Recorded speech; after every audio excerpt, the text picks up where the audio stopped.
होती तो क्या? ए लड़की, ज्यादा जबान ना चला, नहीं तो जबान हलक से खींचकर बाहर निकाल दूंगा। बापू, मैं पढ़ लिख कर कुछ बनना चाहती हूँ, मेरी पढ़ाई ना रोको बापू। आनंदी, तुझे पढ़ना है तो पढ़, लेकिन सारी उम्र बाप की छाती पर यूं बोझ बनकर ना बैठ।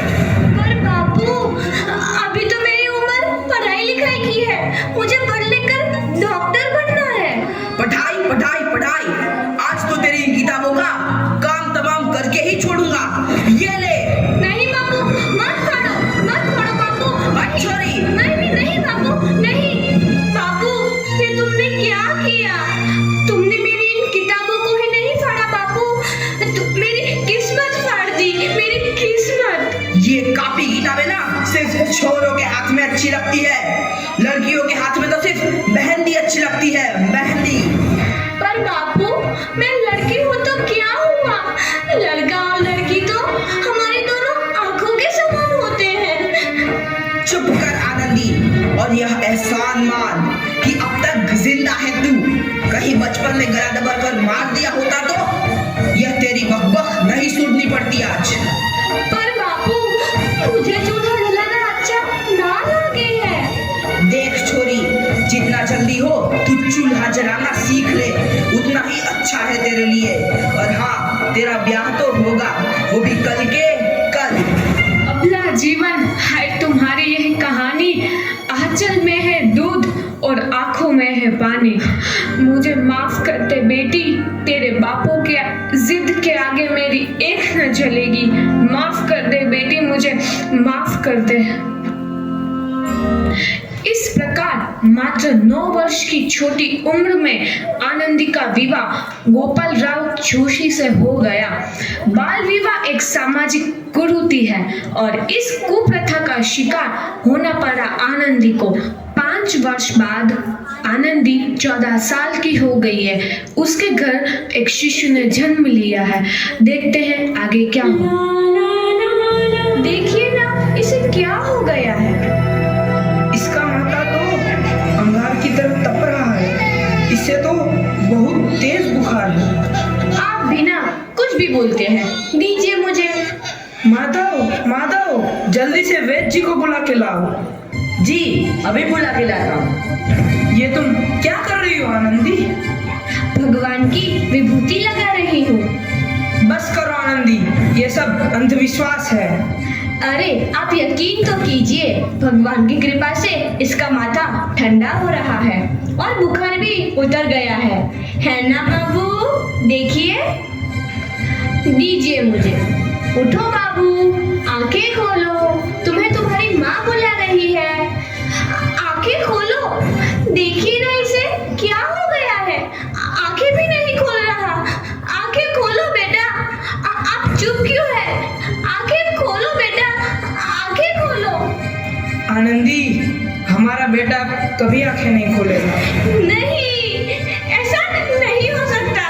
मेरे बेटे को मुझसे कोई नहीं छीन सकता, कोई नहीं छीन सकता। पागल मत बनो आनंदी।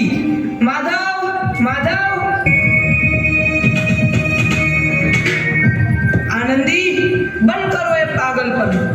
भगवान ने मेरा बच्चा छीन लिया। भगवान ने नहीं, तुम्हारी अशिक्षा और अंधविश्वास ने तुम्हारा बच्चा छीना है। अगर तुम पढ़ी लिखी होती तो आज हमारा शिशु जीवित होता। तुम अनपढ़ थे आनंदी, अनपढ़। नहीं, अब मैं अनपढ़ नहीं रहूंगी, नहीं रहूंगी मैं अनपढ़। मैं पढ़ूंगी ताकि कल किसी और आनंदी को इलाज के अभाव में अपना बच्चा ना खोना पड़े। शाबाश आनंदी, और यही तुम्हारे अपराध के लिए प्रायश्चित भी है। जब से देखा तू है नबी।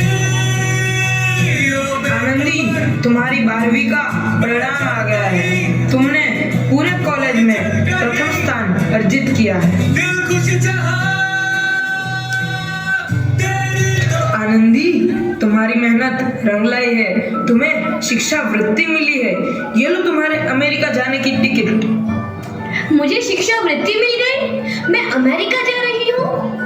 पर ये सब मैं अकेले कैसे कर पाऊंगी? आनंदी, अपने आप को इतना कमजोर क्यों समझ रही हो? फिर इतना पढ़ने लिखने का क्या फायदा? तुम अभी गवार की गवार नहीं हूं मैं अब गवार।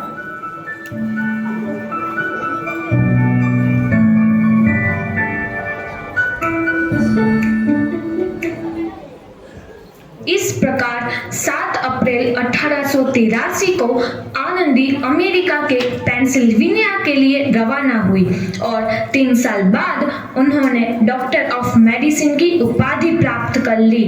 इधर आनंदी के पिता की तबीयत बहुत खराब है। आगे क्या होता है देखते हैं। लगता है अब मेरे जाने का समय आ चुका है। अब मैं नहीं बचूंगा। ऐसा मत बोलो। शहर के सिटी हॉस्पिटल में अमेरिका से डिग्री लेकर कोई बड़ा डॉक्टर आया है। एक बार वहां चलकर दिखा लेते हैं। हाँ, सही बोला भैया।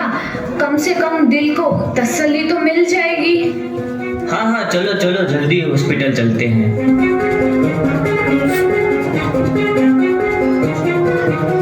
इस मरीज की हालत तो बहुत ही खराब है। कोई चमत्कार ही इसे बचा सकता है। ऐसा मत बोलो भाई।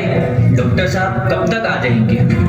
लो आ गई डॉक्टर मैडम। डॉक्टर मैडम जल्दी देखिए, मरीज की हालत बहुत ही खराब है।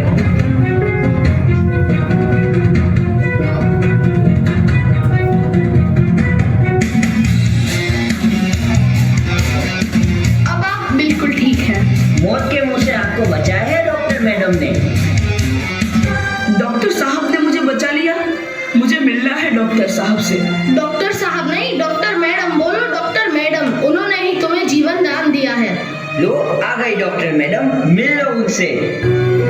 डॉक्टर मैडम, आपका बहुत बहुत धन्यवाद। आपने मेरी जान बचाई। इसके बदले में मैं गरीब भला आपको क्या दे सकता हूँ? वचन चाहिए मुझे कि कभी ये नहीं कहोगे कि लड़कियां कुछ नहीं कर सकती। वचन? ये कैसा वचन? अरे श्यामलाल, तुमने पहचाना नहीं? तुम्हारी बेटी आनंदी। आनंदी? मेरी बेटी आनंदी डॉक्टर? हाँ बापू, वही आनंदी जिसके लिए बचपन में तूने चूल्हा और दुल्हा के अलावा कुछ नहीं सोचा था। आनंदी, आनंदी मेरी बेटी, मुझे माफ कर दे। मैं तेरा गुनहगार हूँ बेटी। नहीं नहीं बापू, वही आनंदी जिसके हाथ पीले करके तुम उसकी सारी जिंदगी काला कर देना चाहते थे। माफ कर दे मुझे मेरी बच्ची, माफ कर दे। मैं तेरा अपराधी हूँ मेरी बच्ची, माफ कर दे। नहीं बापू, मैंने तो तेरा एहसान चुकाया है। याद है ना अपना एहसान जो बचपन में तुमने मुझ पर किया था? ताने सुना सुना कर जीते जी मार डाला था मुझको। अब बोल, और किस किस को मारेगा? आनंदी बेटी, मुझे माफ कर दे मेरी बच्ची। मैं तेरा गुनहगार हूँ। बापू, आपने ही तो बोला था किताबें सिर्फ बेटों के हाथ में अच्छी लगती है, बेटियों के हाथ में तो सिर्फ मेहंदी। बेटों और बेटियों में फर्क करना दो आंखों में फर्क करने समान है। एक का पढ़ना और दूसरे का ना पढ़ना सामाजिक अंधकार है बापू, सामाजिक अंधकार। उपकार मांगता हूँ मैं तुझ जैसी बेटी का, जिसने सारी उम्र मुझसे कुछ ना मांगा। मांगा तो सिर्फ बराबरी का दर्जा। वरना सच तो यह है कि मैं तेरी माफी के लायक भी ना हूँ। मुझ जैसा बाप तेरी बराबरी कर सके, उसके मैं लायक भी ना हूँ मेरी बेटी, मैं लायक भी ना हूँ। अपने बापू को क्या माफ नहीं करोगी आनंदी?